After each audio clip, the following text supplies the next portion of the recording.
to say that the right-wing press have been banging on a lot lately about treason, enemies of the people, and so on. So Christian and I thought we'd get a book together about the real thing. Not milk and water liberals like Supreme Court judges, but those who took up arms against the country of which they were citizens or in whose army they were involved. But such is the ideological power of nationalism that most people feel a bit uncomfortable with such treason, even when the country they betrayed was Nazi Germany.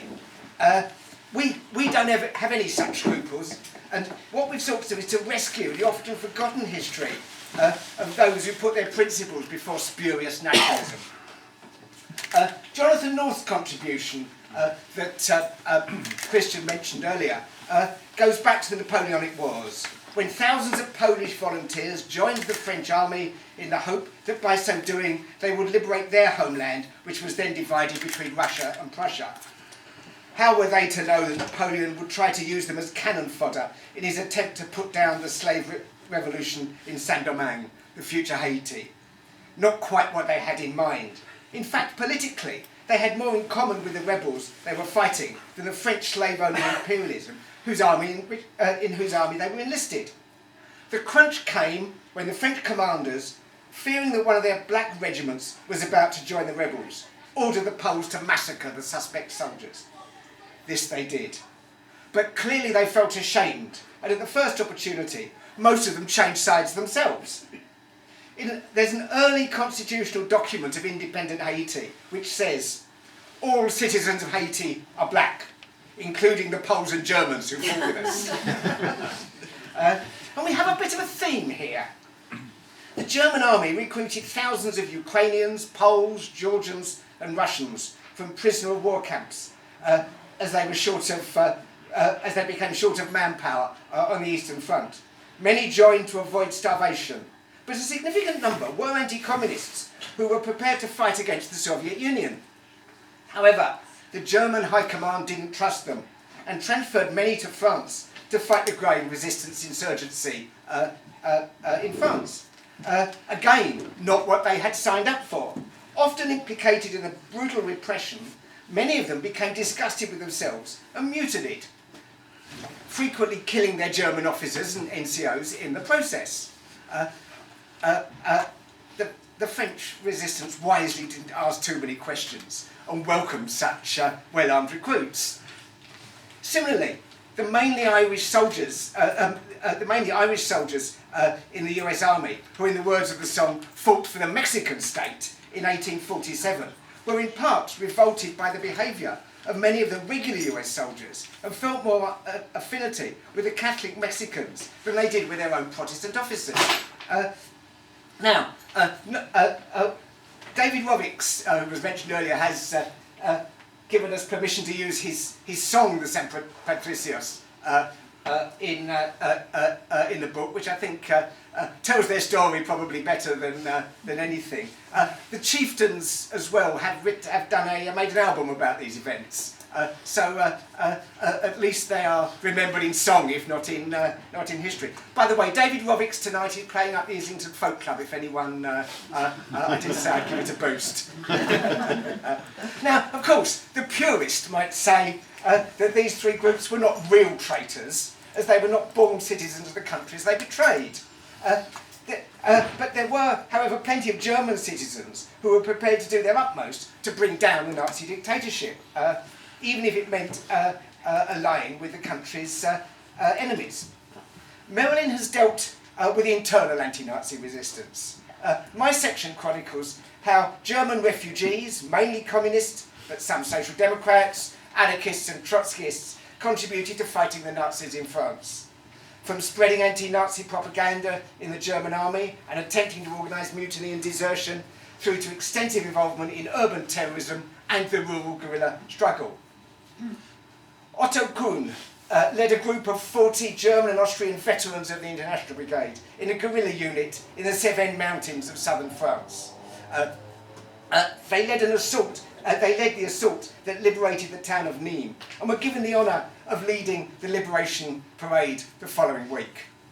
Max Brings, another International Brigade veteran, dressed in a German officer's uniform, left a bomb in the SS officers' mess in Nice having arrived in a stolen German army staff car. He killed 17 German officers and French collaborators in the process.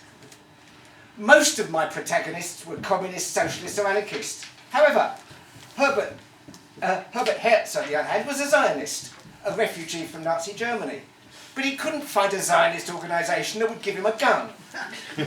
So he joined instead the Camagnol, a communist-led resistance movement in Grenoble, where he became the chief technician. On the morning of January the 31st, 1944, a platoon of German troops left their barracks in Grenoble. They walked along the banks of the Isère singing German patriotic songs. He carefully pushed his detonators into the Chadite, a yellow explosive that filled what we would now refer to as an improvised explosive device. Herbert connected the wires and the battery detonated the device, killing 15 German soldiers in the attack. He said later he would rather have killed SS men, but had to make do with what was available. So these people are real traitors by anybody's standards. Part of our object is to rescue some of these forgotten heroes from historical obscurity. And to this end, the book contains some interesting case studies. Tony Absi wrote about Ilio Barantini, an Italian communist who became an expert in guerrilla warfare in China, trained Spanish Republicans to fight behind fascist lines during the Spanish Civil War. He enters our category of traitors when, at the request of Haile Selassie, he trained Ethiopians in guerrilla tactics to oppose the Italian invasion of Ethiopia. He then returned to Europe to fight in the French resistance, from where he crossed the Alps and became a commander of the Italian partisans. Anton Schmidt was an Austrian soldier in the Wehrmacht who ran the army motor pool in Vilnius in Lithuania. He supplied guns and loaned lorries to the Jewish resistance. Despite being a Catholic, he was made an honorary member of Hashem HaHatzer, the Socialist Zionist militia. Irena Fick has translated for us the testimony of Irena Rexek, telling the story of her father, Walter Patzold, a German soldier who joined the Italian partisans. And we have in the book a photo taken from his partisan identity card with the stamp of the of his partisan, of the Italian partisan group in the corner of it, but still dressed in his Wehrmacht uniform. Of course, a book on treason would not be complete without some of our own compatriots. Indeed, I suspect it would have been hypocritical to praise those who betrayed other nations while ignoring our own. So we're very glad when Padraig O'Reilly offered to write about those British men who fought and died for Irish freedom. My personal favourite is Arthur Wicks, a British anarchist, member of the IWW, who went to Dublin in 1915 to avoid conscription into the British Army. But he proved to be no pacifist. He turned up at the headquarters of the Irish Citizen Army in Liberty Hall, saying he had a conscientious objection to fighting for a capitalist imperialist government in his homeland. But he also had a conscientious objection to being left out of a fight for liberty in Ireland. He fought in the post office during the Easter Rising in 1916, where he was wounded and later died of his wounds. We have quite a few examples of the Irish fighting for other people's freedom. So it was very good to find some who attempted to repay the compliment. Ian Birchall's section on the French in Indochina and Algeria is another hidden story of internationalist treason. In the case of Henri and Clara Benoit, who worked at the Renault-Billancourt car factory, the Algerian liberation movement, the FLN, needed Europeans to move money that they had collected from their supporters in the factory. In a heartwarming triumph of workplace solidarity over unthinking national loyalty, Henri and Clara did all they could to help their Algerian workmates, supporters of the FLN. François Yveton not only betrayed France, but as a Pied Noir settler in Algeria, he also betrayed his community when he put a bomb in his own workplace, the Algiers gasworks. One of the few Europeans who was an active combatant in the armed struggle, Yveton was arrested and tortured. He went to the guillotine on the 6th of February 1957. Ian writes that the FLN bag carriers, as these people were known, often offensively betrayed. One of them later said, what I did for France, not for Algeria. We were not outsiders beyond the boundaries of the national community, but insiders, holding on to its core values. Ian argues they certainly saved the honour of France in one of the most disgraceful periods of its history. So what next? We've got a feeling that we've only just scratched the surface here. There's a lot more work to be done. James Joseph O'Kelly, a member of the British House of Commons who attempted to run guns to the Zulus, and was arrested in Egypt trying to join the Mahdi during the Sudan War against the British. Bear in mind that at this stage the Mahdi was betrayed rather like Osama bin Laden has been more recently. The chair of my local Labour Party, of all people, gave me a lead to Italians who fought in Albania against the Italian invasion. Merilyn and I have found so many anti-Nazi Germans that we've written a book on that alone. Plug.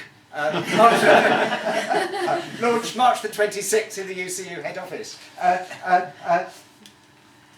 So what we want to do is treat this book as an introduction, and if anyone can point us in the direction of any more of these splendid people that we've written about, we'd be only too pleased. So where does that leave us today? As the anti-immigrant nationalist far right continues to roll over Europe, we're keen to rescue and honour the memory of those who, for a variety of reasons, were not prepared to be cannon fodder for injustice and oppression, but who put their principles above a national interest that has been defined by unscrupulous politicians. Thank you.